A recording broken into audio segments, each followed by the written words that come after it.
Well, good evening, everyone, and welcome to this Festival of Ideas event on the state of the environment. My name is Maxine McKew. I'm your chair this evening, and a special welcome to Festival Director Fiona Stanley. And Fiona, well done for the extraordinary creative energy that you and your team have put into this festival. I know it's been a fabulous start.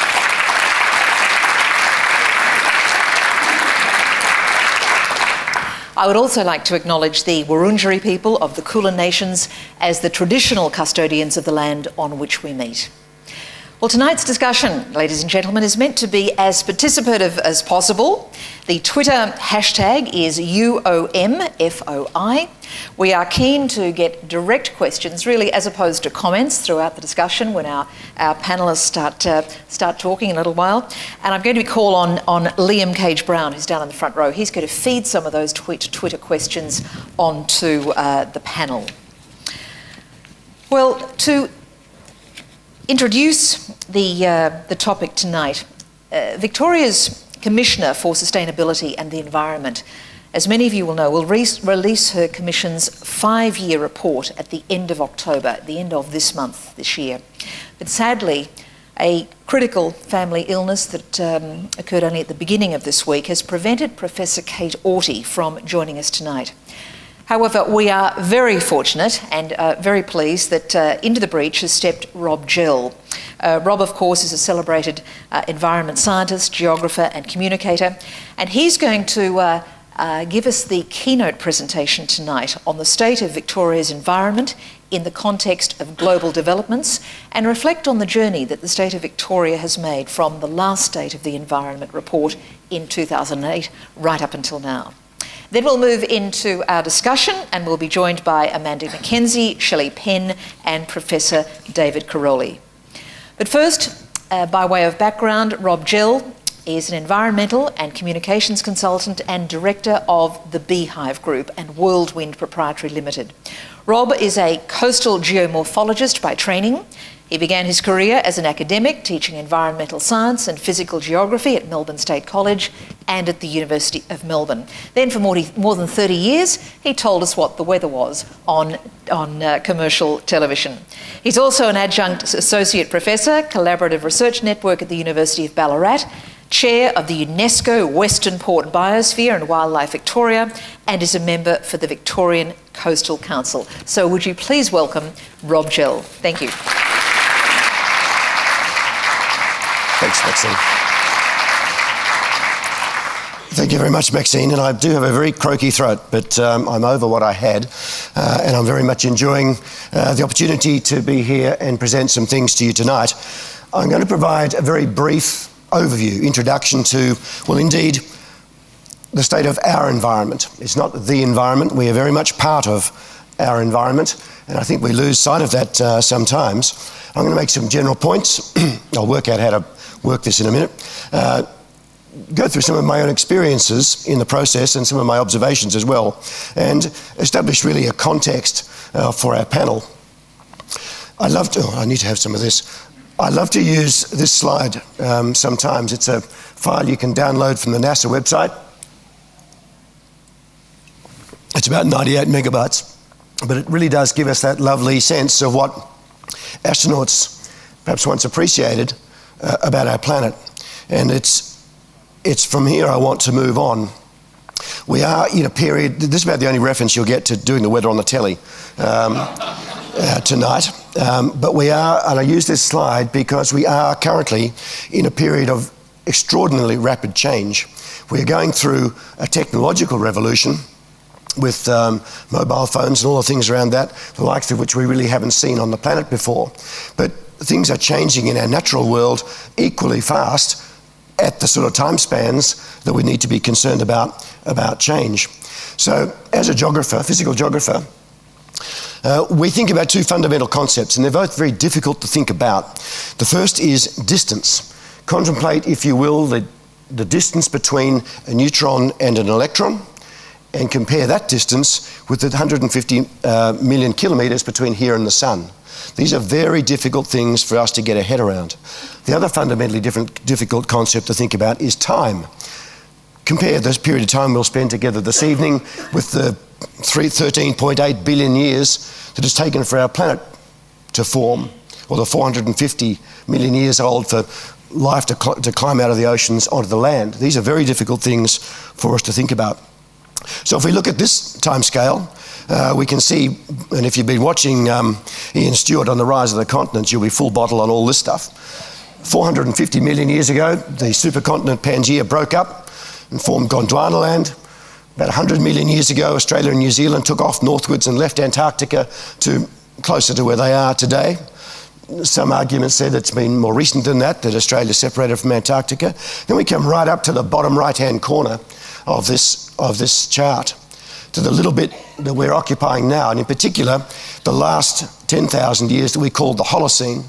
This is a very, very stable climatic period in Earth's history, and it's fundamentally allowed our civilizations to evolve the way we know them today. Cultivation and all of the things that we take for granted today. But it's a very, very brief period in history. The other point I want to make is you need to go right back to down here to where we knocked off the dinosaurs, and that was a really interesting period. That was the last time perhaps the climate was changing as rapidly as it is today. Something very big hit the planet, took us into a deep freeze very quickly, and then we warmed very quickly straight after that. So we've seen a lot of changes on our planet, but right now we're seeing some very rapid changes as well. Now I want to take you to my days at university back in the early 70s as a science student at Melbourne University. These were the things that were concerning us at that time. Rachel Carson's Silent Spring had been read in the 60s. Garrett Hardin had written The Tragedy of the Commons. Paul Ehrlich was writing about population, and all of these issues were brand new. And indeed, it's part of the reason why I took up an interest in environmental matters, because this stuff was so new. It was coming out of our reading lists at the time. It was all brand new stuff and very, very exciting. Interestingly, the greenhouse effect, you'll see there. I did a course in second year botany with Tom Neils, and we studied the prospect of climate change under the greenhouse effect in 1972. Interesting enough, and I remember making the comment, because some of you in the audience will remember that in 1972 we had quite a big thunderstorm through the city and a big flood down Elizabeth Street. And there were Volkswagens being washed down Elizabeth Street and things like that. And we actually made the comments in our classes back then, boy, if this keeps up, and if that's what thing we can expect to see in climate change, the Melbourne Metropolitan Board of Works are going to have to increase the size of their pipes. Now that was in 1972, but it's one of those things that you remember. So I guess back then, state of the environment, well, we were saying, well, it might be a bit of a problem, but we don't really know at this stage. But it's pretty interesting. Let's see what we can find out. Let's skip ahead. The first national State of the Environment report was in 1996. Ian Lowe, now the president of the Australian Conservation Foundation, was the chair of the State of Environment Committee. This report, in fact, identified that Australia has some very serious environmental problems, and they need to be dealt with immediately. But in his little foreword in the front of this quite large document, because it was the first time this work had been attempted to international standards, and I believe some hundreds of Australian scientists contributed to it, Ian's comment was, "Our lack of knowledge emerges time and time again in the report as a major obstacle to sound environmental management." And there's that comment there, I forgot to bring it up. So serious problems, deal with them immediately, and we don't know enough to make any real assessments. There was an update to the State of the Environment report in 2006, and in that document it says it's still not possible to give a comprehensive national picture of the state of Australia's environment because we lack accurate, nationally consistent environmental data. And this is a common theme. Victoria then embarked in and produced in 2007 a State of the Environment report. Ian McPhail ran that process. Very interesting time, of course, 2007. Some very and this is in Ian's forward, he notes that at this time, very much opposing global events going on.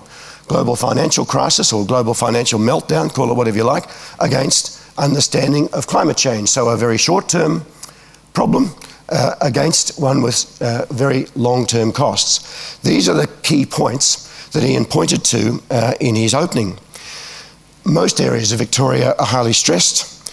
Our legislation, 30 acts or thereabouts, holding the line at best were the words that he used, but probably delivering incremental loss. Government decision-making isn't always helping, so there's a range of government decisions that are in fact exacerbating the problems. And government needs to understand this fundamental issue that natural systems are the basis for our economy. I'm one of those that subscribes to the view that our environment is a wholly owned, that our economy is a wholly owned subsidiary of our environment. We need to understand that too. He also identified behavioural change as a very big task, and that our future well-being depends upon that behavioural change. If we look at the little list, I don't know how easily you can read them, these are the topics that we looked at: land and biodiversity, climate's changing, we must act now, consumption as a major issue, coasts and the sea, land and biodiversity. Good news, maybe we're doing some positive things with air quality in Victoria, and the ozone hole is getting smaller, but it's going to take another couple of centuries to fix it right up. At the end of this document, there are then 286 recommendations of things we need to do. At this stage, I'm actually not sure how many of them have been acted, if any, but there are 286 recommendations. Kate Auty's process is fundamentally different, and I've been a part of that process to a limited extent, but I've thoroughly enjoyed it. I just want to reference this particular document that Kate and her team produced. Many publics, participation, inventiveness and change. And it really responds to Kate's desire to strongly engage with the community right across the state. And through 2011, Kate and her team did lots and lots of interviews with people right across the state on their reflections on the state of the environment process, communications on science, and she developed a really deep understanding of the feelings of people who really, across our state, have an active understanding of a whole range of issues. Indeed, it is a shame that Kate can't be with us tonight. I've heard her speak about this on a couple of occasions, and she speaks with really deep emotion and heartfelt understanding of what the people in the state are both understanding and going through. So there are words like this in the document, and she talks about the capability of people and the real understanding. Perhaps I'm putting this up because of my career in the media, because the media doesn't. We've got a fundamental gap in the capacity of our media to understand this stuff. It's like, sometimes I say to people, this is not simple like economics, this is really hard stuff. And it's very difficult for the media in many cases to understand, particularly science, but to get together these complex interactions that are going on around our environment and be able to express them so that people can be genuinely engaged. So this is a very, very useful piece of work, and we're very much looking forward to Kate's State of the Environment report when it comes later this year. I'm going to come back to this document, which I use sometimes in presentations, but it's a useful tool for me to introduce the topics that our panel will look at tonight. And it's a special report from Time magazine in June last year, following the third Earth Summit. The first Earth Summit was 1992 in Rio, was one 10 years later in Johannesburg, which didn't achieve a whole lot. I'm not sure that any of them have achieved a whole lot. But they're looking at a range of issues run by the United Nations Summit on Sustainable Development. And this particular article from Time magazine looks at the 10 big issues, the top 10. And I'm just going to quickly go through them just so that we can note what they are. Deforestation. And this photograph, of course, of a rainforest in Brazil. Brazil's actually doing a bit about loss of rainforest and a major issue being cleared for farmland. In recent years, the loss of forest has been the lowest that it's been, probably since the late 80s. But there are still some considerable global threats, particularly in places like Indonesia. Rainforest still being cleared for palm oil and things like that. Deforestation and degradation also produces about 10% of the world's carbon emissions, so there's a link to climate change here too. And of course, rainforests, not only the things that we haven't ever discovered, but there's a lot of endangered species that are at risk as we continue to clear rainforests. The second major point, and interestingly, this was one that Paul Ehrlich, I mentioned before, in The Population Bomb, wrote about when I was an undergrad. Currently, we're adding a Los Angeles worth of people to our planet every 3 weeks. It's a staggering number. And I'm going to quote Tom Hartman here. Some of you will know a wonderful book that he wrote called The Last Hours of Ancient Sunlight. And he says, We've created an overcrowded world of overtaxed resources by consuming ancient sunlight, converting it into temporary foods and consuming those foods to create more human flesh. This is something we really have to fundamentally understand. If you read Jeff Sachs' lovely book, Commonwealth, he says there are two things we need to do for the benefit of mankind going forward. And I hate using that, I shouldn't have said going forward. He says, many of you know why, we have to do two things. We have to stabilise the climate and stabilise the human population. And they'll both be very difficult to do. We are the most numerous mammalian species on the planet. We consume more than 40% of the world's total net primary productivity, the sum of all the food and energy available to all the other species on the planet. We consume more than 50% of the planet's available fresh water. And linked to this is just the consumption of materials. One of the staggering numbers that I always remember is in the decade to 2000, the United States put enough aluminium into landfill to rebuild the entire commercial airline fleet 25 times over. Now, if you understand that aluminium is liquid electricity, you understand why we've got a climate problem. It's the consumption of materials in this false economy that we have, which is about plundering resources and calling it growth. We're just plundering planetary resources and calling it growth, and it's not right. I'll make another comment about that a little bit later. We now have 7 billion people on the planet. We're on track to get to 9 billion by 2050, and this is an issue that's really fundamentally off the agenda. People like Roger Short will talk about it, but it's really not one that's dealt with. I had an opportunity as former chair of Greening Australia to meet with Tony Burke, who is the Minister for Sustainable Population, or Minister for Population, or was in Australia. And going to a meeting with him, there was some wonderful work done looking at what is a sustainable population just for our continent. There's a range of views on that. Archbishop Pell reckons there's 50 million is a pretty good number, and some will say it's only 8 million. But the comment that Tony Burke made as we sat down to a discussion was, let me get this straight with all of you, we're not discussing a number, we're talking about spread. So they were not concerned with determining what was a sustainable number of people to live on the continent of Australia. I think the problem's too hard. The third point put here is endangered species, and this is not going to surprise anybody. I guess in some ways we've made some steps forward with endangered species, particularly in the richer nations. But tell it to the tigers in Siberia, or bluefin tuna in the Mediterranean, or rhinoceros in East Africa or Central Africa. We still have some major issues to deal with some critically endangered species. And interestingly enough, up until about the first decade of the new millennium, ecologists and biologists set targets for rebuilding biodiversity across the planet. And I forget how many there were, but they met, I think, in about 2011 or thereabouts, I think. And they went back and looked at the achievements that they'd made, having set those 10-year targets, and came to the conclusion that they had achieved none. So we're really not dealing with biodiversity and loss of species particularly well. This one, of course, I'll deal with a little bit more, given the context of this evening and our panellists. We're still sticking about 6 billion tonnes of carbon back into the atmosphere annually. We've ticked over 400 part per million, which was a bit of a milestone. It's a fundamentally difficult problem, a wicked problem, as it's been described, and the potential to utterly change our planet for the worse. 2012, one of the warmest years on record, and emissions continue to rise. We'll come back to climate change. World hunger.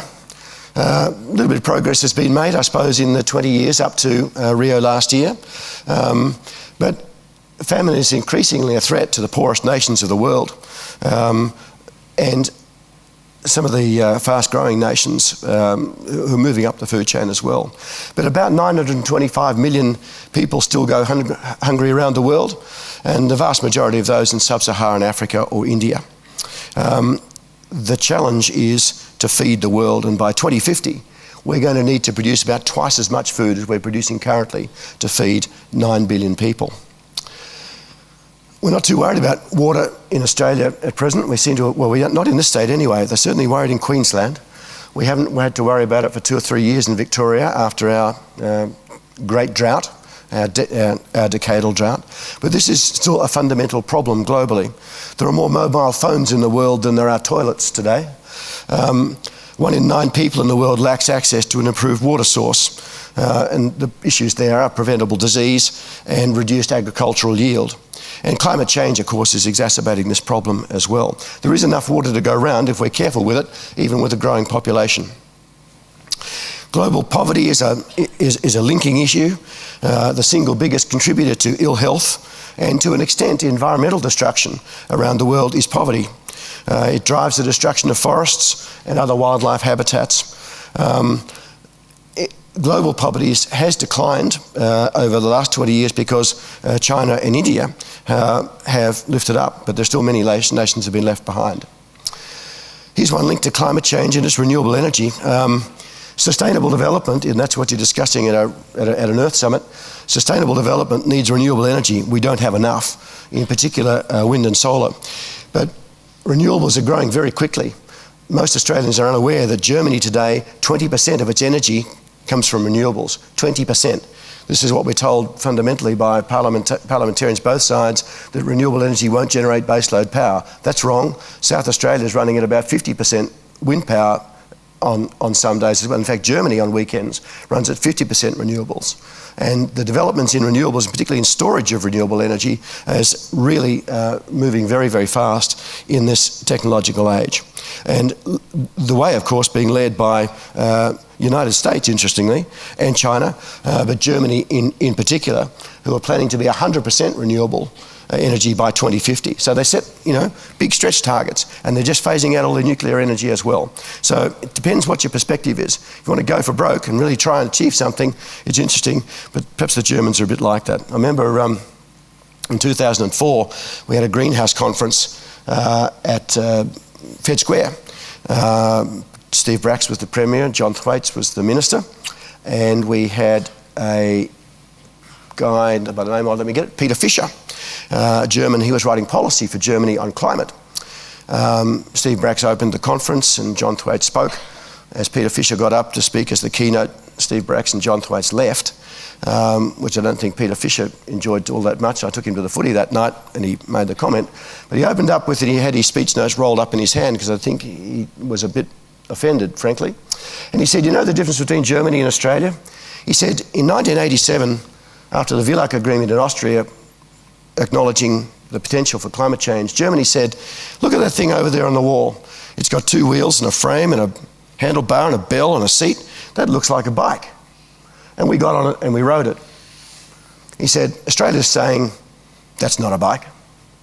And that was his view of where we were in 2004. We really hadn't understood. And of course, at that time, Germany was already making hundreds of billions a year in clean tech developments. Number 9 is the oceans. And of course, this photograph is taken of the Sheneng 1, Chinese registered bulk carrier, grounded in the Great Barrier Reef Marine Park just a couple of years ago.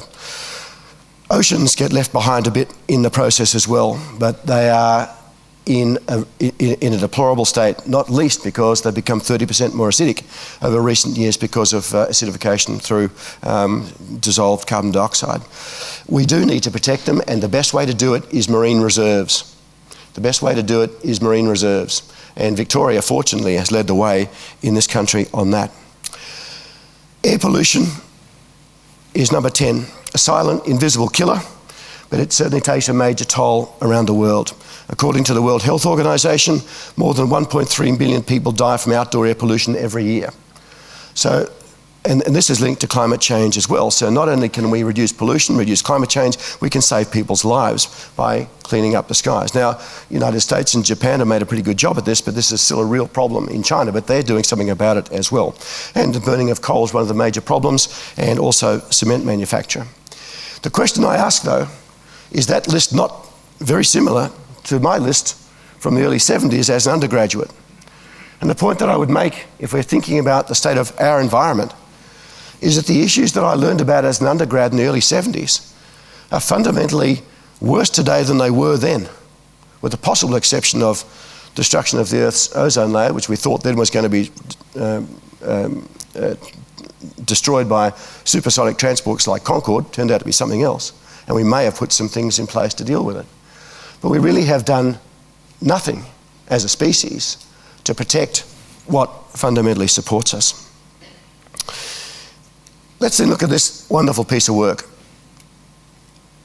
This is some work done by Johan Rockström and a group of about 31 collaborators, in which they presented a new approach to measuring global sustainability on 9 what they call interlinked planetary boundaries within which the human species can operate safely. So they created what they call their safe operating distance and looked at the boundaries for each of these 9 variables, so that if we stay, with the proposition being that if we stay within those boundaries, we can avoid major human-induced environmental changes on a global scale.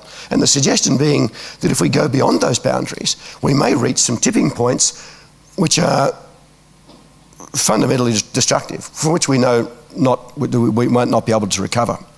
And the point that they made, though, is that we've already crossed 3 of those 9 planetary boundaries, and those are in climate change, the nitrogen cycle, and biodiversity loss, and well off scale globally in biodiversity scale, in biodiversity loss. So the danger is that by crossing these thresholds, that we could trigger some non-linear, abrupt environmental changes that we don't really know enough about. I want to quickly look at biodiversity in our state, because biodiversity is the thing that gets left behind. We've been we were focused on climate change. I'm not quite sure how focused we're focused on climate change. I'm hopeful that the IPCC report released on just this last weekend might refocus us.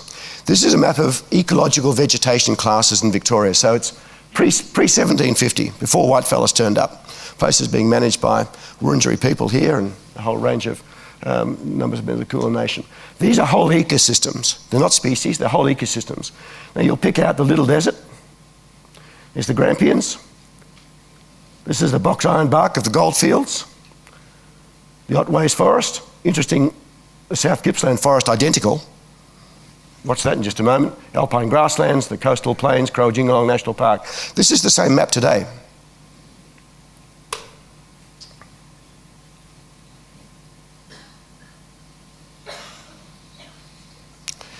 There's no doubt why we have a biodiversity problem in this state. In fact, we have the worst record of biodiversity loss of any state in the Commonwealth of Australia. You notice that big bit of green there, gone. A bunch of Scots turned up in the South Gippsland Hills in the middle 1800s and said, gee, look at these great big trees, just like the Otways Forest. And said, it must be really good for growing things. Turns out it's really good for growing great big trees. But they cut them all down. It's simply a reflection of how we've managed the land. Not blaming anybody, but that's what we need to understand, that we need to fundamentally reinvest in biodiversity in the state. The reason is, and I came to it before, that our economy is a subsidiary of our environment. Biodiversity provides us with ecosystem services. And I mean, for example, the free carbon dioxide recycling service that's going on for us in this room, the treatment of human waste in our oceans, the pollination of our crops, clean water from our skies. These are free services that nature provides for nothing. When Robert Hill was the federal minister, he agreed with an international valuation of ecosystem services globally at $47 trillion per annum. So if we had to pay for the stuff that nature provides, we wouldn't have any money left over for, nice laptop computers and plasma TVs and stuff like that. So we've got to understand that nature has a huge value to us, and it fundamentally underpins our economy.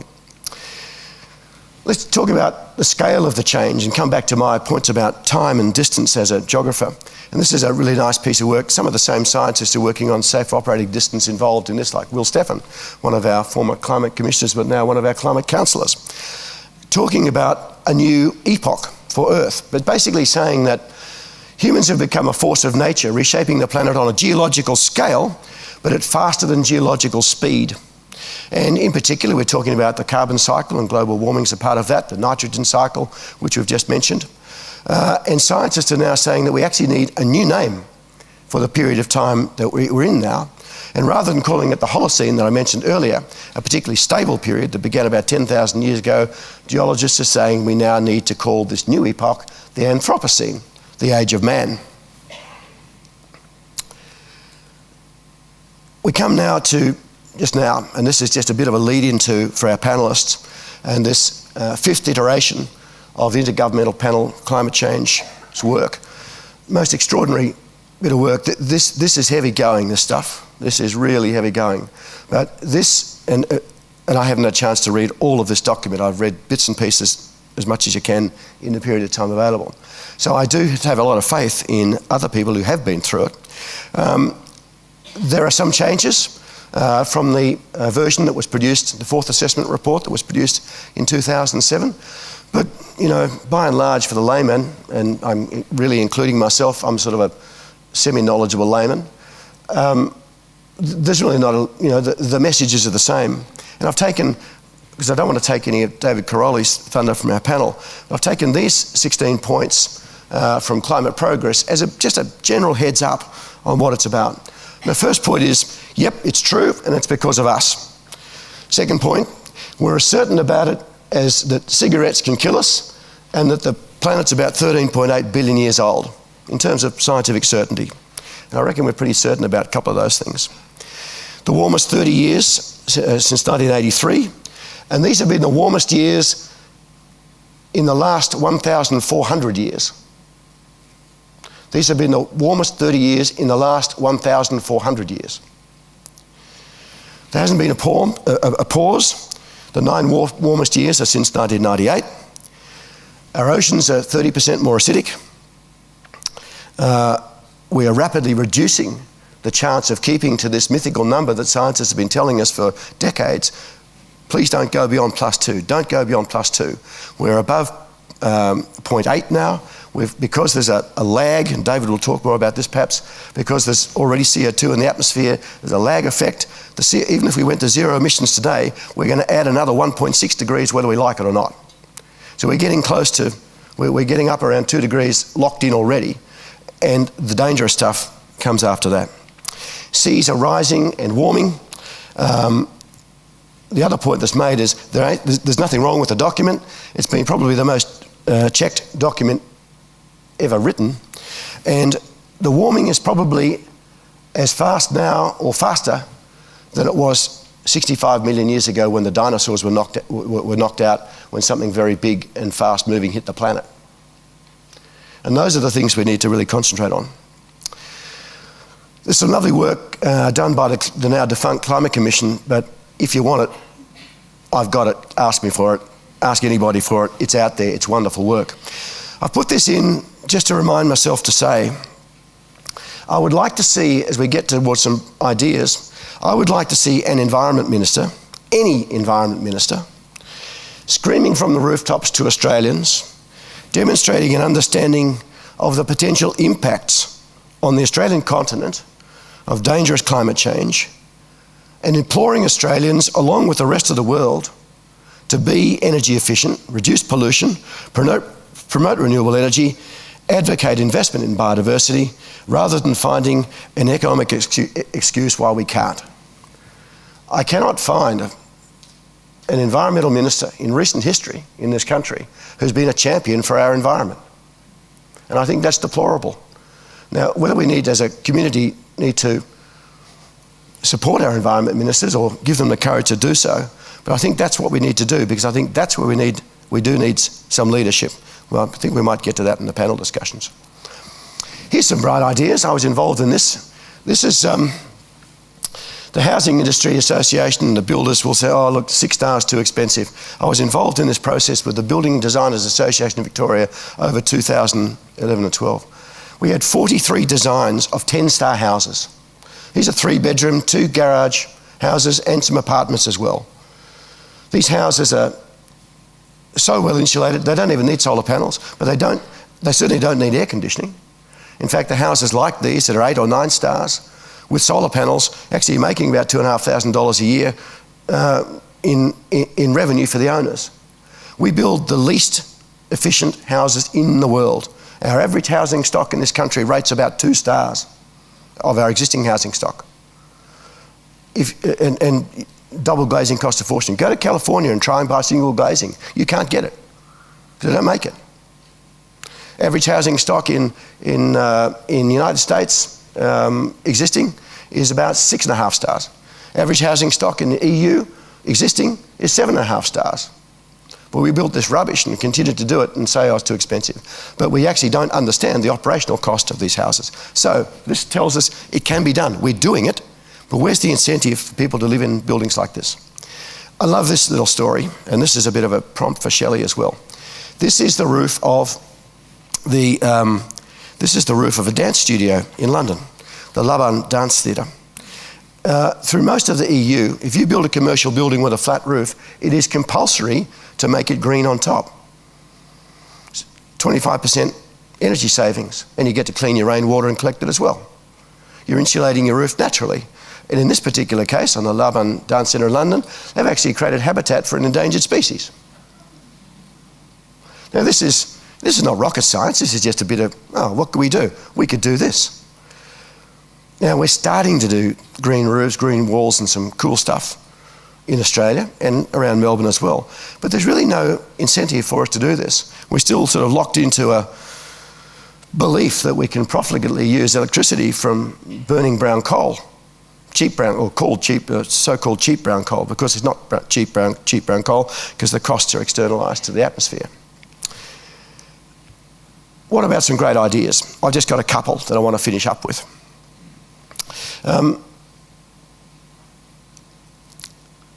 This is a map produced by Worley Parsons, big engineering company. And they call Australia the solar belt buckle of the world. There's a comment made at a greenhouse conference a couple of years ago.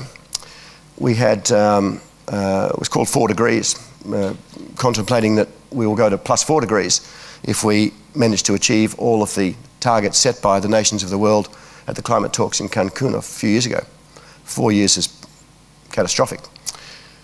But one of the keynote speakers from Germany brought with him had an anecdote from a German industrialist who was making solar panels, who'd come to Australia to see what we were doing in the solar industry. And of course, we all hung our heads in shame.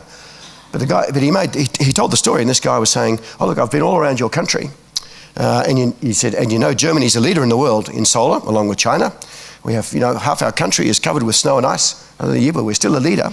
He said, I've been all around your country, and let me say that the worst site for solar in all of Australia is the west coast of Tasmania. However, this is better than anything we have in Germany. Now, Australia led the world in solar technology when I was an undergrad in the early 70s. Now it's led by China and Germany. And we're blaming the Chinese. The Chinese are moving so fast in the space, it's ridiculous. Germany has about as much sunshine as Alaska. And they're world leaders in solar. So why can't we be world leaders again in solar? I don't think it's probably too late. We can be collaborative and partner up with smart countries doing this sort of stuff. There's been some wonderful work done, Roadmap 2050 in the EU, about how do we share renewable energy around, how do we reduce our use by 50% so we only have to replace 50% of it with renewables. Zero Carbon Britain got similar sorts of target, our own Beyond Zero Emissions group here in Melbourne with the university, looking at how do we wean ourselves off coal. Wouldn't it be lovely to actually see something like this adopted by a government? How do we, and to bring the community along to wanting to do this. The BZE targets, I think it's $8 per person. And we can get to zero emissions in Australia. Now, there's all sorts of work being done on this, but we've actually got to set ourselves the stretch goals to do it. Just recently, just a couple of days ago, Sir David King, the former chief scientist in the UK, together with Lord Richard Layard, putting up a proposal on the back of the IPCC report just released. Let's see if we can build up solar panels in the UK to manage this problem. So a chief scientist, a couple of scientists getting out with parliamentarians saying, let's set some targets and let's see what we can do. We need to have compulsory green roofs. on all our flat-top commercial buildings. We need to use, for example, double glazing needs to be mandatory in new buildings. Low-energy cement needs to be mandatory in buildings. We need to do fundamentally different things with LEDs. All this technology is available to us. We could be stripping, our 5% emissions reduction target by 2020 is almost in the noise. It's not even measurable. Perhaps we could even adopt a target that Andrew Peacock had in 1990. Anyone know what that is? Leader of the Liberal Party in 1990 in opposition actually had an emissions reduction target. Do you know what it was? 20% reduction by 2000. 20% reduction by the year 2000. And I confirmed it with him personally. Because they responded, precautionary approach to the Villach Agreement in Austria in 1987. This is what we should be doing. And all of the emissions were coming out of government behaviours. So maybe we could even go to a useful target, something like that. And the other thing, of course, we must do is fundamentally reinvest in biodiversity. And this wonderful work led by Pavan Sukhdev, the economics of ecosystems and biodiversity, shows us that as a global community, in particular the corporate sector, we have to understand the value of reinvesting in biodiversity for the sake of our economy. And at some stage, it would be nice just to have a little bit of discussion about the unreality of a perpetual growth economy. We might come to that another time as well. At some stage, the music stops, folks. We can't keep digging up stuff and selling it. At some stage, the music stops. The economic system is fundamentally flawed. At Monash University, geologists will talk to you about peak iron ore in 2050, peak gas in 2040. We've already reached peak land, peak fish, peak water, peak people. And we need to understand that resources are not infinite. And that's the way our economic system is running currently. So just to conclude, this is always valuable because these kind of people really get it together. They really reinforce to us what we need to understand. And we get this all the time. We got it through the global financial crisis. Oh, we've got to do something about climate change. No. We've just melted the economy. We've got to do something about that. And of course, they found $2 trillion in 2 weeks to prop up Wall Street. $2 trillion in 2 weeks to prop up Wall Street. So, as a corollary, I like to use this little cartoon as well, which is what we're told. Economists tell us we can't afford to do anything about our environment because we can't afford it. Well, frankly, I'm not sure that they're running the economy particularly well, demonstrably. And this is an even better one. I actually got an original of this in my office, and I love it. And this is the person the speaker at offering a festival of ideas. And the cynic responds, "What if it's a big hoax and we create a better world for nothing?" They're all good things to do. Thank you very much.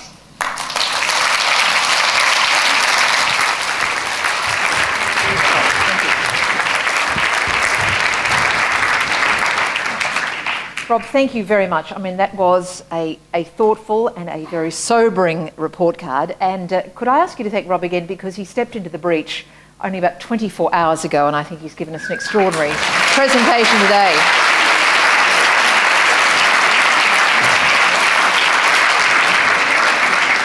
Well, just as stimulating are our three panellists. I'm going to invite them to come up onto the stage. First of all, Amanda McKenzie. Now, it's very interesting. Amanda's had to change her CV very quickly in the last 10 days or so. Up until very recently, she was working at the Climate Commission. Well, she got a phone call from Greg Hunt, or certainly the organisation did, and that job doesn't exist anymore. But interestingly, Amanda is now setting up the new Australian Climate Council as an independent replacement to the Commission, a bit of innovation there. And already I think something like $800,000 has been raised for that through crowdfunding. An extraordinary achievement. So Amanda, would you come up and join us? Thank you.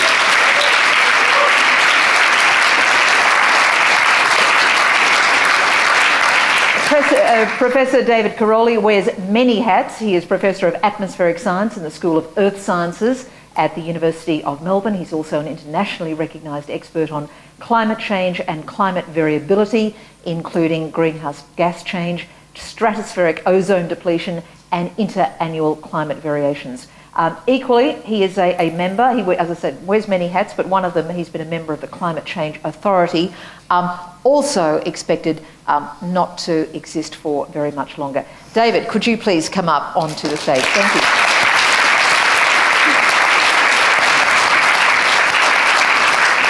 and an expert in the built environment, and I know someone who will have a lot to say about some of the latter points that we were just hearing about. Shelley Penn. Shelley is an award-winning Melbourne-based architect whose work has been published and exhibited both nationally and internationally. She's been the Associate Victorian Government Architect up until 2010, and also the Design Director in the Office of the New South Wales Government Architecture's Office. So please welcome Shelley.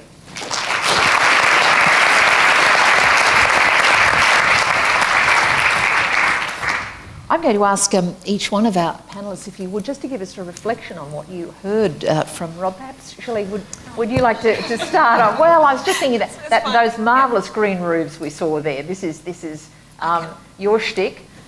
So some reflections on what you've heard and perhaps some other comments. Sure. Look, actually I've gone through a cycle listening to you, Rob, of devastation and had to sort of think I've got to get myself together before I come and speak, because it's pretty devastating news. We know it's not news, we've known it for a while. But through to hope, I think 20% renewable energy in Germany is fantastic. And then, of course, action. It's not a new kind of paradigm, that sort of little cycle, but that's something that I went through in my thinking. And I did write lots of notes. I probably have to rely on them. Thinking about the 10-star houses, that's right, they are achievable, way beyond achievable. I think we can also get a lot more out of places than 10 stars. Our rating tools are actually pretty crude at the moment, and we make places that are sustainable environmentally. That's critically important. We need to demand more, but they're not necessarily sustainable in a broader sense that I think is also important, and I might elaborate on that more later. I think one of the interesting things about those new houses is the need to retrofit. I mean, and that's a really important part of sustainability as well. Stop demolishing and rebuilding, wasting what's already there, but look at the stock that we've got and retrofit. And that's also part of limiting urban sprawl and so on, being more compact and efficient, which has a huge impact on the use of the resource, the land that we're on. So that's another aspect that I think we need to tackle in terms of the scenarios. Green roofs, fantastic, they are growing. And, you know, in a real sense, they're wonderful, and there's sort of not many things you can say against them. I think I just wanted to, if I can, just bounce a couple of thoughts. I think one of the other things that Rob said about, you know, we knew stuff in the 70s that is still relevant, why are we here still talking about it?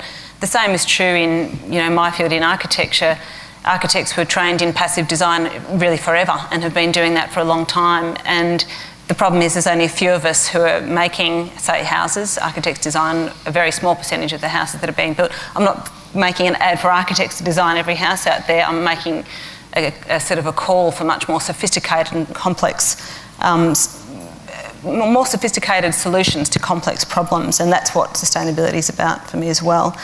I think also another thing that really struck me from the beginning of Rob's talk was that great big gap between abstract concepts and the extreme other end of that, which is the real reductivism and simplicity of the media prism, the print media and radio that we have, and of politicisation and polarisation of issues that makes them so simple that we can't do anything with them. So that extreme gap is a real problem, and I guess I feel that's where the hope also comes in, and optimism that's coming from in terms of the media, the fact that social media is so powerful and so evident, and that organisations like Amanda's can take off. I think we have to grab those, and I guess that in terms of politics, the same is true, that we can use that to make our voices heard as the people, and I think that more than ever is incredibly powerful now, and it just reiterates for me the fact that we have personal responsibility that we have to pick up and take, and that's by engaging in that media, engaging in those conversations, basically making the Fairfaxes and so on obsolete, because they're really not relevant to the much more complex and sophisticated discussions that people want to have and that we need to get really good solutions. And I guess that's a big picture stuff that's way beyond my field, but it's particularly true of the built environment. In the built environment, it has a huge impact on carbon emissions and on climate change. It's a massive impact. there's equally a huge scope within what we do in the built environment to change, and that's a great cause for optimism. But it won't happen if it's always limited by those sort of narrow prisms of media and polarising views. Public transport or roads? Well, probably both, but let's do them well. What order should we do them in? What's the priority? We need to be able to have those discussions to make better things happen. I've sort of gone on for too long, haven't I? But really, maybe I'll just sort of say that and then not say anything else. We'll come back to some of those. Amanda? I was listening to Rob's talk, and it reminded me of a speech that I gave to a group of school kids in suburban Sydney not that long ago. And I asked the group who's been camping in the last year, and about sort of 20% of them put up their hand. And then I asked how many of you have been to the beach in the last year. Probably 3/4 put up their hand. But at least a quarter of that classroom probably hadn't had much of an experience of the environment in the last year. And it got me thinking about how a lot of us don't have the experience of the environment in our cultural universe. The cultural universe of most Australians and most people around the world is dominated by other things. And our cultural universe is what helps define our values. So if you're watching reality TV shows every night, if you're watching Breaking Bad and a range of other popular TV shows, if you start going through some of those popular TV shows, whether it's Mad Men and other things, start thinking, what is the moral universe of our culture? There's a lot of mistrust, there's a lot of consumption, there's a lot of individuality. But solving environmental problems means there needs to be a lot of trust, there needs to be a lot of taking of responsibility, a lot of care for others and the environment around us, and there needs to be a lot of collective action. So I think that there's a real challenge for us in how we shift the cultural discourse. So I think we need to sell the environment, if you like. I think there's a lot of the environment movement, as well as organisations surrounding the environment, scientists, others.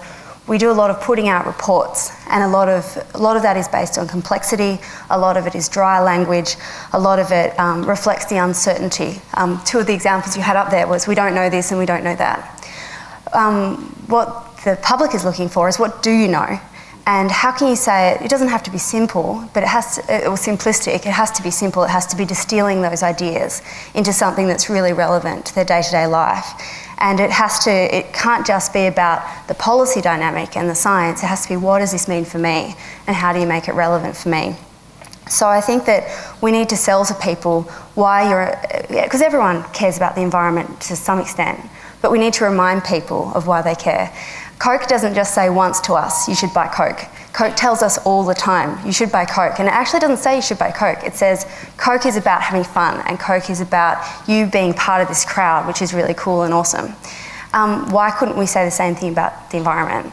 Why isn't caring about the environment not the thing that's cool and awesome, and therefore we should protect it? And so just as a final point, I thought that the other thing that sort of struck me about Rob's talk, there's a lot that hasn't happened. But there is a lot that has happened. And I think the last few years are really demonstrative of that. If we look since 2004, there's been a doubling every year of investment in renewable energy. The last few years, you mentioned China. China's really taken off in terms of renewable energy, but they're also taking climate change very seriously in terms of emission reductions. They've just put in place, or started putting in place, emissions trading schemes that will cover 250 million people. And that'll be a real game changer worldwide in terms of carbon pricing. So I think there is a lot happening, there's a lot to change, and essentially it goes to the competing ideas that are out there. So there's an idea that the economy is opposed to the environment, and the idea that the economy is fundamentally, and not just the economy, but all of us and all of our societies dependent on the environment. So those are some thoughts. Terrific. Thank you so much. And David, if I can come to you, reflections on Rob and perhaps some few other thoughts as well. Sure. Rob covered a massive amount of material in his presentation, and very effectively, so thank you, Rob, for that. One of the areas that struck me, and I think it's one of the things I've heard you say before, that maybe follows on from what Amanda was talking about, was this concept of the environment is critically important. And it's not that the environment is critically important to the economy. The economy is subsidiary to the environment. We cannot have an economy without an effective, functioning environment. And it's the value of the environmental services that dominate.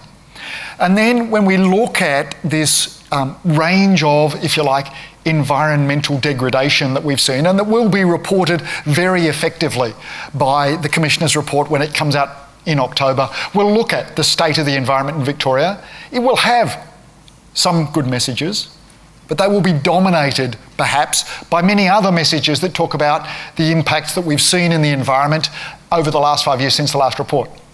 And the other aspect that will then follow is, in some sense, the cognitive dissonance. The differences between the policies to improve the environment, this environment of ours that is so critically important for the economy, and the much stronger policy factors that are there apparently to drive the economy. And in particular, I'm reminded of the policy that was removed by our current state government on greenhouse gas emission reductions, which was done so because our federal government had a target. The only problem was the federal government's target was 5% emission reduction and the state government's was 20% emission reduction, consistent with, as you said, the earlier Liberal Party policy from the 1990s. That was phased out, and at exactly the same time, the state government put additional incentives for mining brown coal and exporting it to a market which is rapidly collapsing because there's an oversupply of fossil fuels, and governments around the world have decided it's a wasted investment. They're not going to be buying this product that Victoria is trying to sell. It's a bit like selling sand to the Arabs or coal to people who don't want it anymore. It just doesn't make sense. So it's a classic example of cognitive dissonance. Yes, we're going to solve climate change by relying on the federal government, and that doesn't make sense. And we're going to make money selling a product that no one wants to buy, and its value is rapidly falling. Neither does that make sense, and both of those are new policies by the state government. It doesn't make a lot of sense. I've got to ask a quick question here, Rob, because you raised this. Who was the clearly the inspired person who got an Andrew Peacock seat? Well, Chris Puplik was his Shadow Environment Minister, and Chris had done a lot of really valuable work in Antarctica that I'm familiar with. And Chris really had a good handle on a lot of good stuff, and was in touch with scientists and could speak the language and could converse well with scientists. And clearly, in opposition, they wanted something that they could go to, Liberal Party supporters, but also to the rest of the community and say, we're progressive in the sense, because it was great to be green in those days. Well, still was, I think. And the point that I've made to lots of Libs since, when I've been asked to go and speak with, Liberal Party functions and stuff, and I said, what happened to you guys? When you think about it, the Australian Conservation Foundation was founded by the Duke of Edinburgh and Paul Hasluck. I mean, this is arts conservatism. Conservatism. Right. Yeah. And this is liberal heartland. This stuff. It was. And they lost it. It raises the point, because Rob, what was so sobering about what you said, you talked about being an undergraduate in the 70s, all these issues were out there, and you're really saying to 2013, really, what's the progress been? You're not at all optimistic about what's come out of the big global gatherings. It represents an extraordinary failure of public policy, doesn't it? Yeah. I mean, when you track it, we have great capability. Yeah. If you look at what's happened in the United States since the presidential election, the Republican rump, which is now investing massively in making truckloads of money out of renewable energy technologies, is saying to the Tea Party, will you guys please go and suck it, go away, because you're alienating our traditional voter base. We're making money out of this stuff now. So there's some fundamental changes. So, and I think that probably, and it's what's happening in Germany as well. And I think, and the same in China, where we've now got the people have said we actually do want. Now we've got the biggest middle class in the world. We actually do want to breathe clean air. So there's a bit of pushback coming, and I don't think it's happened like that in China before, but it's happening, and they're responding, and they've got the technologies. But they set themselves. I don't know why we don't set ourselves some smart targets. We're really good at some stuff. I mean, there's a city called Shenzhen. I think it's about 18 million people in, not Shenzhen. And in Shenzhen, in 2006 or thereabouts, the mayor of Shenzhen said all new residential housing up to about 14 floors must be 100% solar powered for heating and electricity. No no ifs or buts. And if you don't do it, $65,000 US fine. Guess what they make in Shenzhen? Solar panels and double glazing. So they create the market. It's just smart business. And I just don't know why we don't get that. Well, Come to you on this question. Sure, absolutely. And in fact, maybe we should go to Amanda, but I'm going to talk about something that the former Climate Commission reported earlier this year, and that is the wonderful success of uptake by the average mums and dads around Australia in putting solar panels on their roofs. Because in 2007, there were very, very few solar panels producing electricity on the roofs of homes in Australia. And I think the number was less than 10,000 homes. And the projections were that by 2020, 13 years in the future, there might be somewhere between 100,000 and 500,000 homes 15 years into the future. And what did we do? In 2012, we already had 1 million homes with solar panels on the roofs. It was cheaper, it was faster, and the uptake just demonstrated that actually average mums and dads are really keen, first of all, to make money by selling electricity back to the electricity companies. They had their own production systems, their electricity systems on their roofs. They can make money out of it.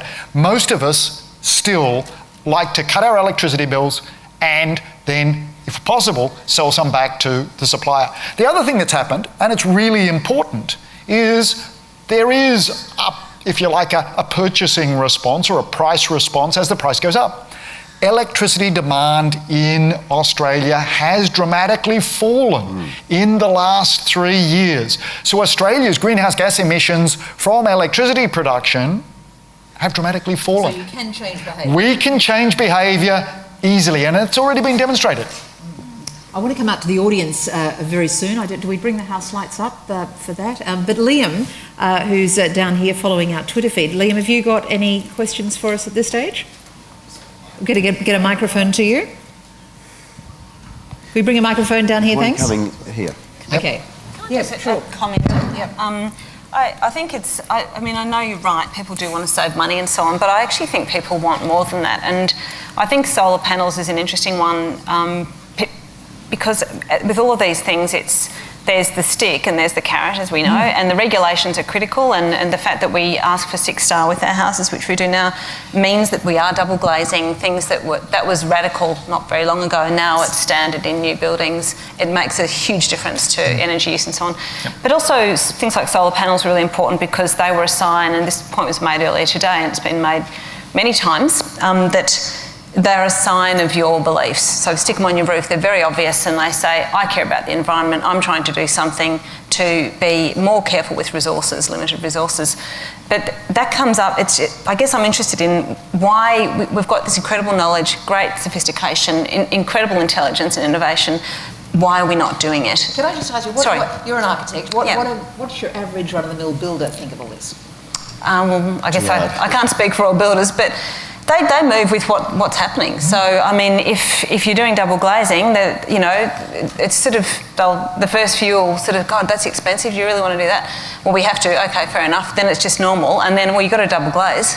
It's flow. I mean, that's why I find it frustrating that we do subsidise unsustainable, resources and so on, because we know industry is smart and it will come along. If you regulate, everyone's just ready to go. Just cut out petrol. Look, I was in Bangladesh in February. They've banned plastic bags. There's not a plastic bag in sight. That's a country with all sorts of issues and problems and concerns. We're not having plastic bags because they completely stuff up our environment. We rely on water, flooding, plastic bags block the flows and so on. It's a major drama. We'll ban them. Why can't we do that? They've got a whole lot of other stuff to do. I know, but it's Maxine, possible. just a quick comment about solar panels for 30 seconds. The other part of it is it's actually become a disruptive technology because it's actually disrupted the networks. The energy transmitters now don't know how much energy to send from Latrobe back to the city. So it's actually changing all of the economics of the whole game, and I find that fascinating. Liam, where's Liam gone to? Just here. Right, okay. Yeah. So we've had all of you talk about problems with public policy under the status quo, and we've had a number of Twitter questions on this theme. Twitter user David Brewster asked the panel, the challenges are so immense and seem insurmountable. What has to give before voters actually care? Who wants to take that? You want to take that? I'll take that. With the Climate Commission, we spent the last more than 2 years travelling around Australia talking to different communities and talking to people from all walks of life. We talk to nurses, emergency services workers, we'll talk to manufacturing workers, all over the place.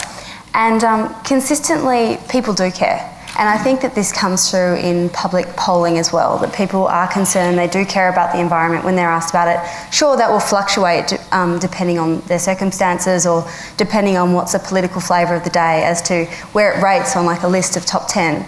But consistently, I think people do care and people are concerned. I think what's happened in the last few years is there's been a very toxic political debate around a carbon tax.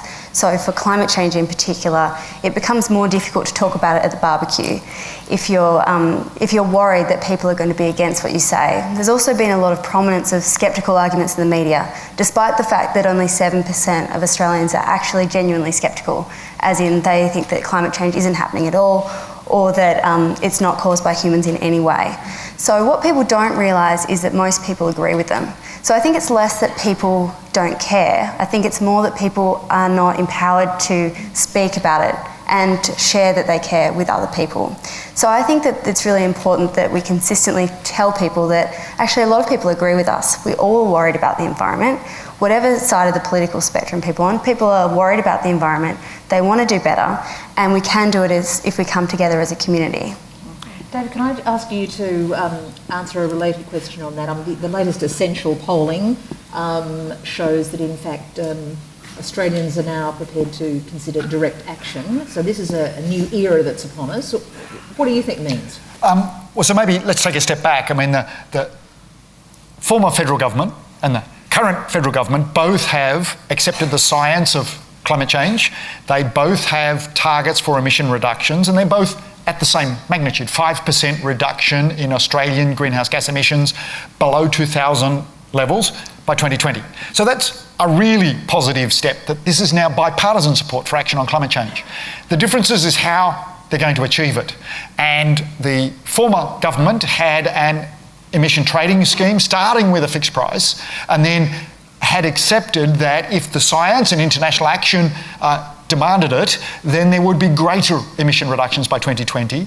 The current government, the new government, has effectively used a rather different approach, what they call direct action, which is, first of all, trying what's called a reverse auction system, offering funds, and people bid, offering the largest direct reductions in greenhouse gas emissions, and the money will go to effectively purchase the largest reductions currently available for the smallest amount of money. In effect, trying to directly reduce greenhouse gas emissions. It doesn't necessarily set up long-term infrastructure, and there's no necessarily long-term confidence. The other big problem with that is that the Prime Minister directly said there was no more money available. If we didn't meet the 5% emission reduction in Australia, he didn't care, despite the fact that there are international policy commitments for this 5% emission reduction to meet the Kyoto targets. So direct action has also been assessed by a range of scientists, not myself, but scientists who have looked at the capability of direct action meeting the targets, and they found that it is much more costly to use direct action as an approach to reduce greenhouse gas emissions than an emissions trading scheme where economists and others have said that it's much more economically efficient. To the extent that the money will be available, what purchases would you like to see in Victoria? Well, it's clear that the least efficient, most, if you like, highest greenhouse gas emission is associated with the current brown coal electricity generators. They need to be phased out as quickly as possible. That's top of the agenda. Top of the agenda, because Victoria's electricity production from brown coal is worse than anywhere in Australia, and electricity production from coal in Australia is 20% worse than it is in China. It is the worst electricity generation system in terms of its carbon dioxide emissions than anywhere in the world, except the phased out electricity production system that they used to use in Ireland using peat. So how much will you pay for Hazelwood, David? Well, I wouldn't pay 5 cents for it because the cost to the economy of that brown coal means that it is a zero-value electricity production system. So in practice, it should be phased out by regulation. The American regulation that has just been introduced by the EPA in the United States would not allow Hazelwood to continue. Yeah. Now let me come up to the audience for some questions. Hands in the air, and we can get a microphone. I've got a hand here. Can we get a microphone just here? Thank you. Yeah, my question is to Rob. You gave us a listing of Time Magazine's 10 big problems. I'd like to add another problem and get your reaction to that, and that is extreme wealth. Because it is the wealthy who are doing most to harm the environment, who are creating greenhouse gases, and who are running the corporations that basically exploit a lot of people and deplete the environment. Oh, So I'll just a narrow it thought. down and call it greed, if you like. Yeah. I mean, when I was an undergrad, we used to say that 20% of the world's population controls 80% of the world's resources. Today it's 10% of the world's population controls 90% of the world's resources. I think something like the 200 biggest corporations in the world have more resources than the 50 poorest states. I mean, you're absolutely right, and there's, in the climate area, there's absolutely no doubt that it's wealthy vested interests in the coal and oil sector in particular that have funded the Skeptic campaign. So I couldn't agree more. But Rob, it's also important to understand that within Australia, because of our inefficient electricity systems, it's actually the use of these inefficient electricity systems by the average citizen, not the most wealthy in Australia, but what happens with Mr. and Mrs. Average, who are contributing disproportionately to greenhouse gas emissions. Australia has the highest per person greenhouse gas emissions of any developed country in the world, much higher than many other sort of countries, much higher than the United States, much higher than Canada. And so it is the average citizen in Australia, not just the wealthy, who are disproportionately contributing. Yeah, quite so. Matt, can you comment on that, on sort of how you, perhaps in terms of, what have you talked about, changing the cultural universe, this idea that individual effort does matter? Oh, absolutely. Well, I think that the Climate Council example in the last week is a good example of that. I mean... Tell us about how that got started, by the way. I mean, you get the phone call from Greg Hunt, you're out of business. Yeah. And within 5 minutes you say, we're not going to take that lying down. What happens? Oh, well, what happened was that there was a huge amount on Twitter and on Facebook, and in terms of individual phone calls and emails to Tim Flannery and the other climate commissioners saying how we really valued this as a service. We think it's really important that independent science on climate change and that other experts are out there talking about this issue. And we had previously tossed around the idea, but then it really cemented, I suppose, in Tim and particularly Will Steffen's mind that this could be a real goer. And so we looked at how you could get it off the ground, and basically the quicker the better to capitalise on people's interest. So basically we set up a really simple website with a video from Tim saying, hey, we want to keep going and we want you to get behind it. And we set up a Facebook page and a Twitter page, and we set up a donation function on the website, and we did a media conference. And that media work started to drive interest in Twitter, which drove interest on Facebook, and then Facebook really took off. And so we started, it sort of started at 12 o'clock at night with Lateline hitting it off, and we were getting $1,000 an hour, and I thought, oh wow, that's pretty amazing. But then once we did our press conference in the morning, I checked it before the press conference and we were at $35,000 from about 1,000 people. I've got to ask, is it money in the bank or is it just flagged? No, it's in the bank. Okay. So I looked, and then we did this press conference, and by the end of the day we'd raised $400,000 from thousands of people. But I think the best news is it kept going, and usually when people do fundraising campaigns online, they use email databases, like a GetUp would use their email database. We didn't have any email database, so we had to use social media and sharing, and now we're almost at $1 million. It's an extraordinary example of kind of citizens' action, isn't it? Yeah, and that's 20,000 people. Say, we value this and we will pay for it. Yeah, and 20,000 people took it upon themselves to spend the time to click on the thing and donate their money and get behind it. And there's also a range of other people that have supported it on Facebook and social media, because part of it, people think, oh, if you click on Facebook, there's no utility in that. Well, part of changing the cultural universe is having the conversation with people in all the mediums you have access to. So there is some power in sharing things on social media. I guess the other thing about the public policy point is, I think there's, having had a small 4-year experience in government, I think I was stunned by the amount of people in there who are intelligent, smart, trying to do good things, from ministers through to officers within bureaucracies who are doing really good work, really good policy, really intelligent stuff that's based on fantastic research, but somehow doesn't cut through, and that gets down to, again, politics and media, that narrow media prism. And so in a way, I think we've got to answer those questions before we can answer the bigger ones, the really urgent ones about climate change and so on. The thing is, for the first time it's happening. So I, like others, marched, in the 70s and 80s. That's all we could do. We could get out there and get, how many people could we get walking up Swanston Street or Burke Street?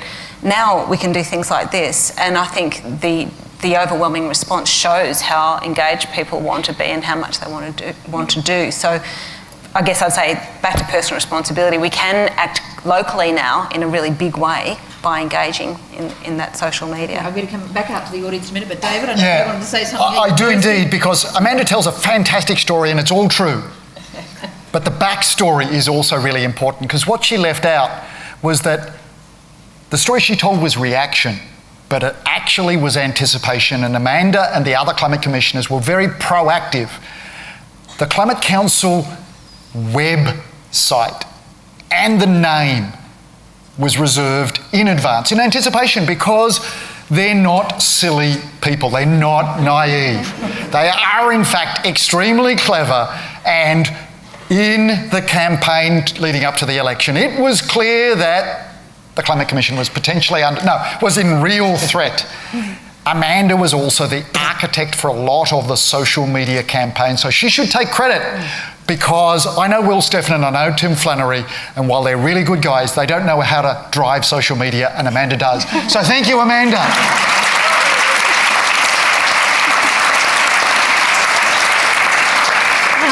Of course, I'm just astonished that Amanda managed to anticipate a change of government. Gentlemen, that's it, up the back there. Thank you. 40 years ago, there was a Festival of Ideas with Ehrlich and Clubber Rome and all those sorts of things, and it's sort of directed to you, I suppose, Rob. In 40 years' time, when I'm sitting here, and keep in mind I'm a sceptical optimist, but there's a possibility, we still have that same list of 10 ideas. But the specific thing I raise in response to that last positive example of how you can change things, when are we going to really call for truth in advertising?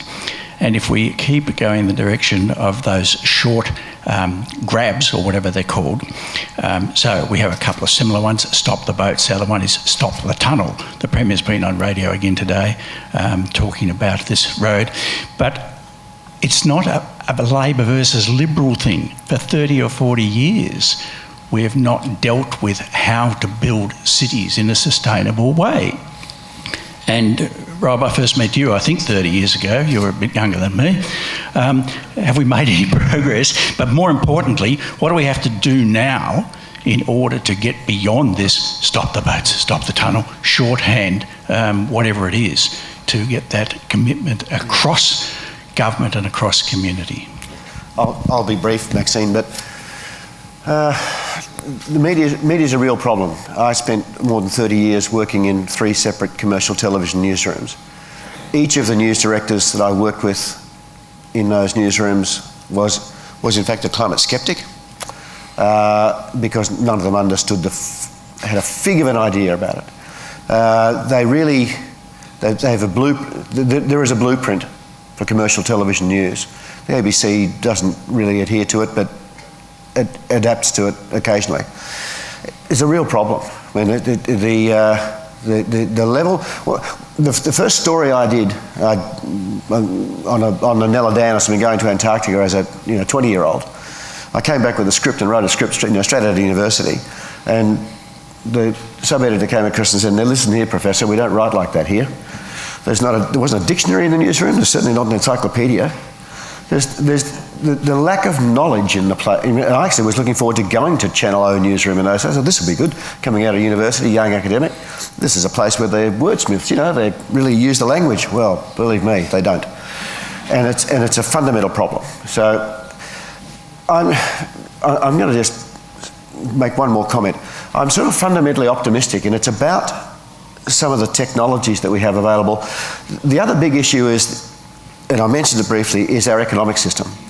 And I think we've got to engage in a much different way with economists as well. And it comes to the question about greed and wealth, and David's response is this business of externalised costs. Now, I've had, Sol Eslake, you'll know that name. He's now the chief advisor to one of those big American banks. USB. Yep.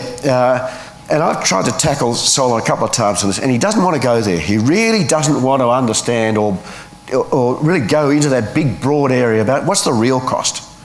And I think that's what we've got to do, because if we internalise the costs, then mum and dad at home, who are burning brown coal to run their air conditioners, then they start to understand.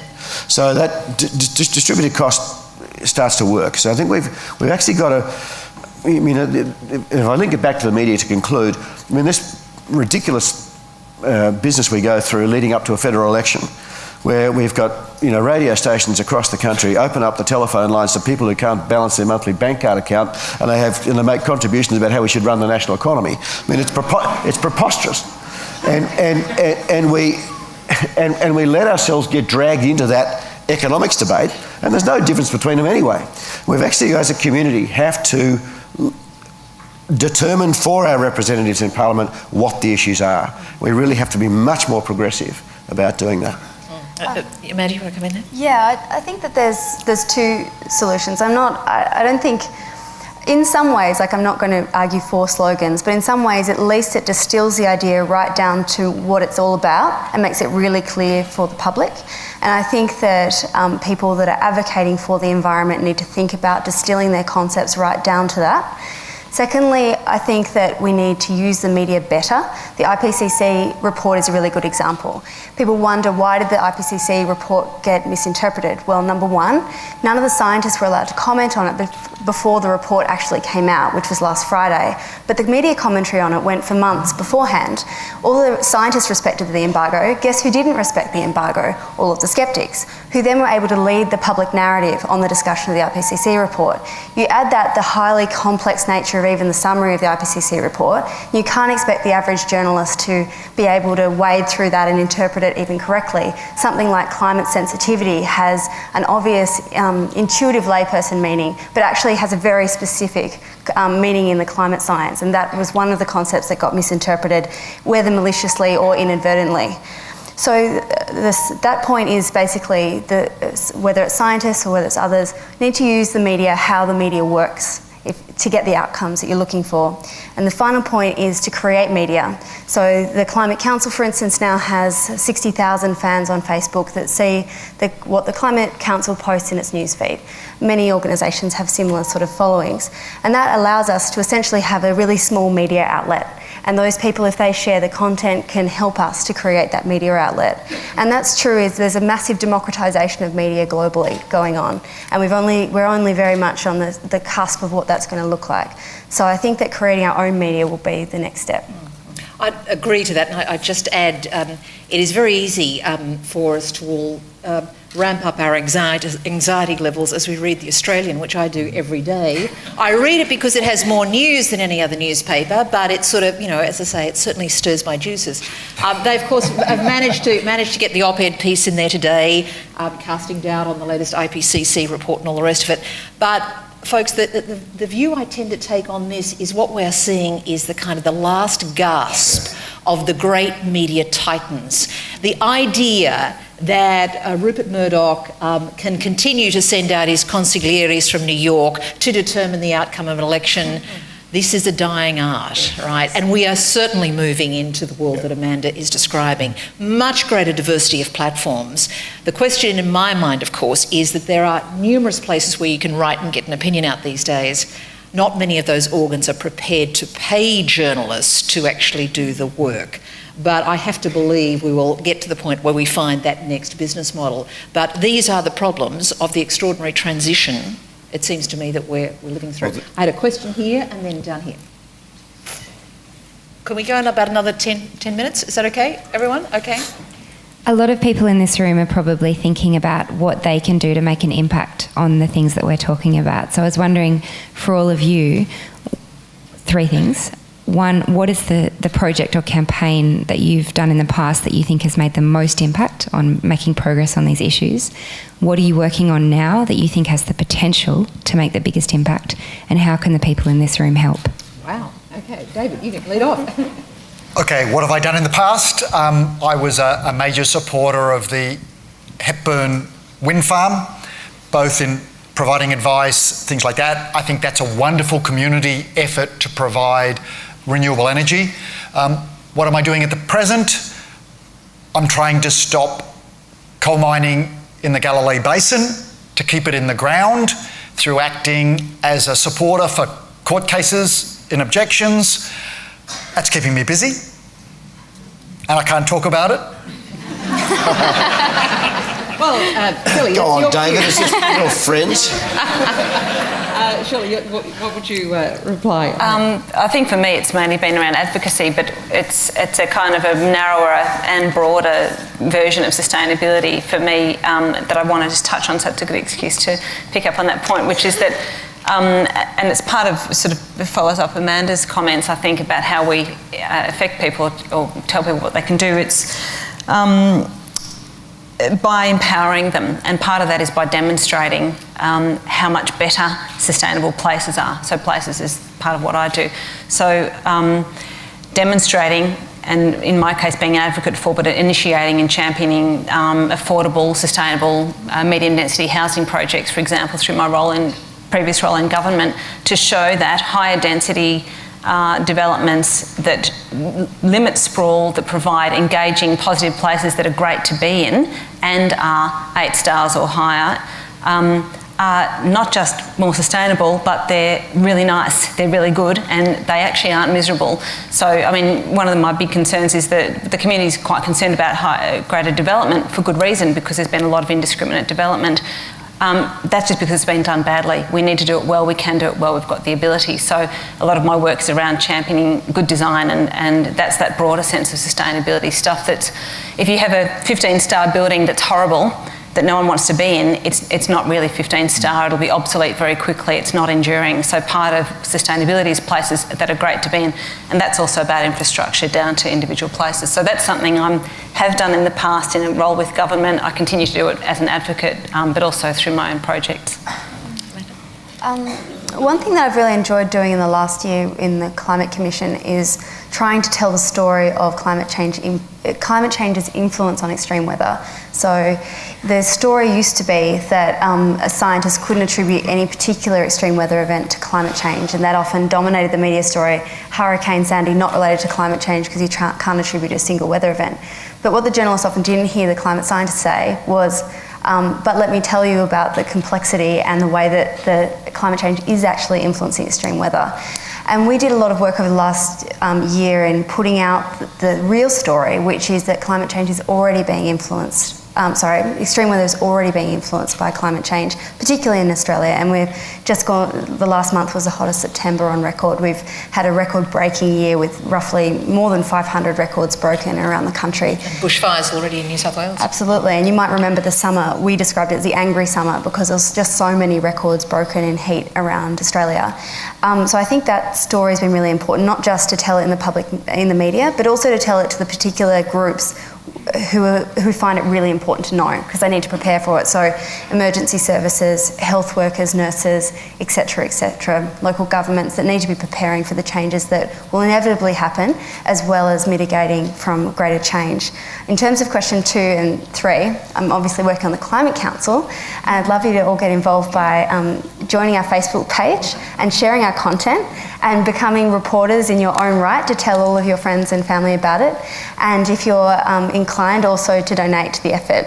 What we hope to do, we've already got 20,000 people behind it to get it off the ground, and we hope to be able to just keep going with the community funding, calling it crowd-funded science information. Yeah. Rob. Hi, Anna. My success story is one that I can thank Rupert Murdoch for.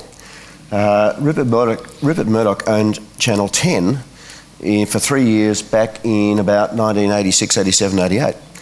And I was invited by the newsroom at Channel 10 to take a 6-week trip to Antarctica. I think they thought I was going to go down and come back with some stories to say it's cold down there. Because I was doing the weather on the telly. Unbeknownst to them, I was actually talking to some people at the Australian Conservation Foundation, and I was aware that there was a global campaign by Northern Hemisphere nations to open up Antarctica for minerals and oil exploration, called the Crammer Agreement, Convention for the Regulation of Antarctic Minerals and Energy. So a lot of the stuff that... so I went down for 6 weeks on a ship on the Icebird with the cameraman and a sound assistant. It was wonderful. It was at a time when Barry Jones was the federal minister. Australia was trying to demonstrate it had a legitimate claim to our 42% claim to Antarctica. Nobody owns land, we just claim territory. And we were flying little plastic fiberglass igloos and things around, dropping them on the snow and ice out of helicopters so Barry could put another flag on the map so he could say, look at the presence that Australia has in Antarctica. So that was the reason that there was an ABC FM radio station. Gillian Triggs, who's now the Commissioner for she just written a book, a PhD thesis on international law and the sea as it applies to Antarctica. We had a Russian-speaking foreign affairs interpreter. We did an official inspection of immunity. There was a Swedish geomorphologist, a Japanese geophysicist, a Spanish ornithologist, and I've forgotten a few others. But this was the PR trip. Now what that did, it gave me an opportunity to put 2 weeks of special reports on Channel 10 News about a whole range of issues other than the fact that it's cold down there. And it got me back involved with the ACF and got me back involved with the environmental movement and back to things I learned at university. What am I doing today?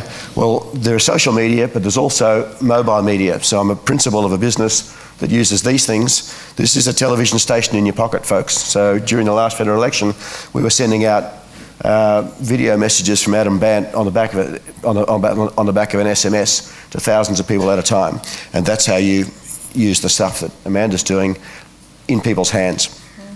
Terrific. Okay, we're going to take a question down here.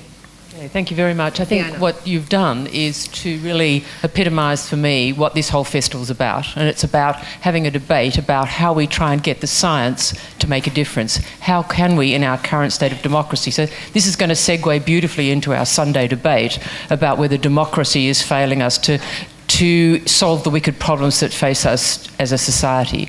And my sense is, and the anguish that drove me in planning this whole festival was, we do this science, we have a lot of knowledge, we even have a lot of wisdom. How in the hell do we get it into where it's going to make a difference for all of us in society? I'm not convinced we can have a public debate. I don't know what a public debate actually is when you've got these really difficult, complex problems. I mean, for every complex problem there's a simple solution and it's always wrong.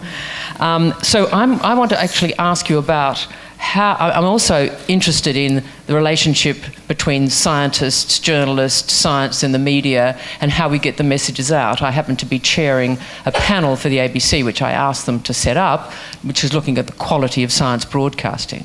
And I think that's really worrying for us that we don't have enough science journalists, enough specialist journalists anymore. So it doesn't matter how you get the message out, guys, we've got to have good people doing the copy. You can get it out on social media, you can get it out on the traditional print media or on television and onto your iPhones, but the quality of that. So where are the quality scientists who can do journalism and the journalists who can do science? And it's that sort of interface that I'm interested in, and how we're going to do that, because it seems to me that's crucial. So we've got to have more of the Jonica newbies prancing around looking absolutely gorgeous and doing just what Amanda said, looking at the extremes and making it somehow sexy and scary at the same time. So I think, if we're going to have a public debate about this stuff, so I'm anxious about that, but I'm also inspired by all of you thinking that in fact we're going to make this debate happen. So how do we solve this problem about science and the media and getting the really, really crucial arguments across to a public who are increasingly distrustful of science and dismissive of it, because we've been undermined by people who don't want to believe this science because they're making such a buck out of it. Well, perhaps in the first instance, a Minister for Science who could articulately speak about the value of science.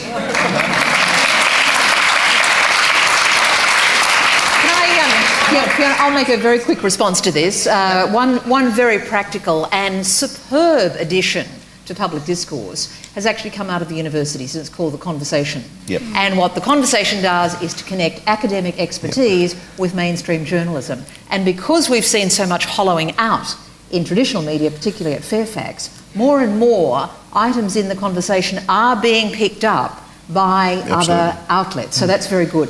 But I will say this, it is easy to flick off at the politicians, easy to flick off at journalists. My plea to those in the academy, as we're here at a university event, don't go missing in action. It is too easy for those in the academy to retreat, to say it is too bruising out there on the playground, so we won't say anything. We go out there and we'll get beaten up by Andrew Bolt. Well, sorry, you gotta get involved. You've gotta get engaged. David, your turn. Well, and credit to David, he does. He does. So, I don't think I've ever been described as a shrinking violet. And you know what I'm talking about? Absolutely. And so, I think there are a number of ways to answer the question, and I think it is critically important. First of all, that universities provide appropriate experience and training for early career researchers to get the experience in a friendly environment.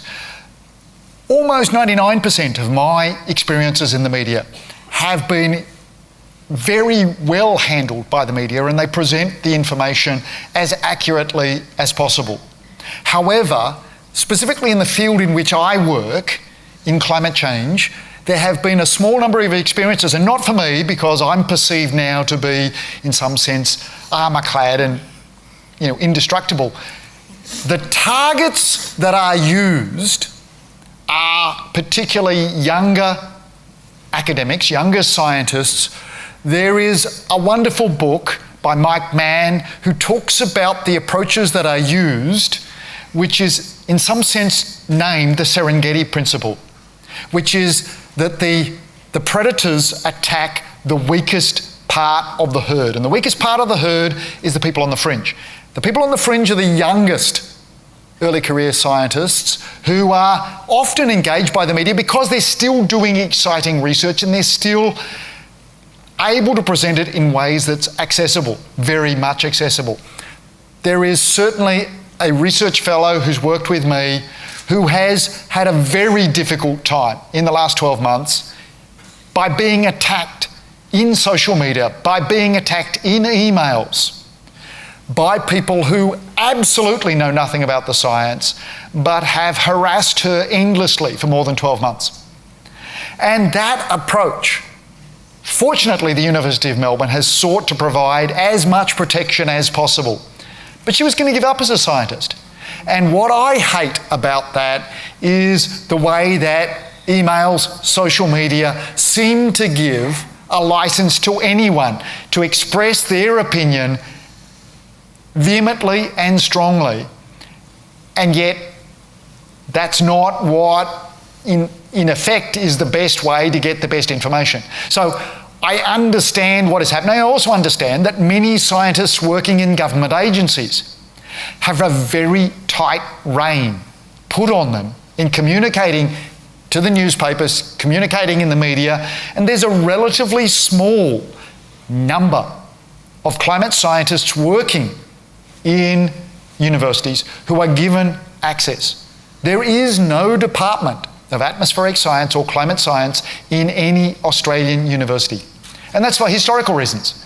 There's a very small number of climate scientists. Fortunately, there hasn't been no cloning of David Karoly. We wouldn't want it, but I've certainly heard that having more climate scientists available to communicate in this area would be advantageous. We want a wider number of voices. And again, the Climate Commission set up a wonderful training program in the last 6 months to give climate scientists, early career scientists, the opportunity to get training in this. And this is a wonderful way that, again, the Climate Commission, the now ex-Climate Commission, used its resources to effectively build a greater pool of climate scientists. Yes, please. I mean, as a non-scientist, I think one of the things that we need to do is to make the link between science, so science and journalism, yes, but science and all of the other. I mean, that's one of the problems we've had in the past. It's the root of many of the issues that we're dealing with is that we don't collaborate. We haven't worked in an interconnected way. That's fundamental to good, to sustainable practice. But I think making the link between the scientists and the non-scientists, and that's through stories and through collaborations with others. And I guess I'm also thinking of, I learned about Henry VIII and his 6 wives, and that's all I can remember from my history lessons at school. But I just read Hilary Mantel's second book about Henry VIII's wives, and my mind is full of this incredible richness, and the story is so compelling. I'm not just talking about fiction. I think fiction and music and all of those cultural events are relevant, but the collaboration between scientists and others, and I guess back to architecture, back to the household users, 2 of the biggest drains on household energy are plasma TVs and air conditioning. If people see that you don't need air conditioning in Victoria, you just do not need it. It's not required. It's not. There's so many people are clients of mine who are committed to sustainability, but we really need to have aircon just for those 7 hot days in February. And I couldn't argue them around. That's pretty devastating. They need to see alternatives and to feel that a sustainable house is a whole lot better. It's a whole lot cheaper, and it has a massive impact on reducing our energy consumption. So. And Amanda, I'm going to give the final word to you. Yeah, well, going back to Fiona's question around the media and science, I think that my advice for scientists and other experts is firstly to go out together. I think that when you have one head above the parapet, it's easy for it to get shot off. But when you've got a whole bunch of experts saying, hey, this is the case, I think that's really important in climate change for many people to come out and often at a similar time and say, no, this is the truth and this is where we're going, this is where we need to be, and all those sorts of things. Secondly, I think, as David said, training is really important, but not just for early career scientists, particularly for later career scientists, particularly for people that are experts in the media. Anyone that's speaking in the media should get regular training, I think, and should be thinking carefully about what the message is and how they can get their ideas out there in the best way. And one of the best ways, I think, is to work on the communications from the beginning to the end.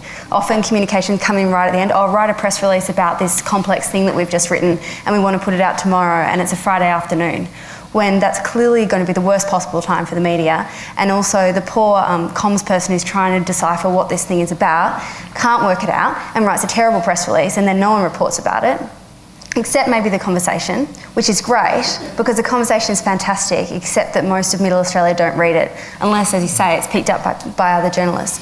So I think that we need to be in the conversation, but we need to be in all the other forms of media too, which means putting comms. If you want to communicate, you've got to have it from the beginning. You've got to be trained so that you're able to get your message out clearly and you're not stumped.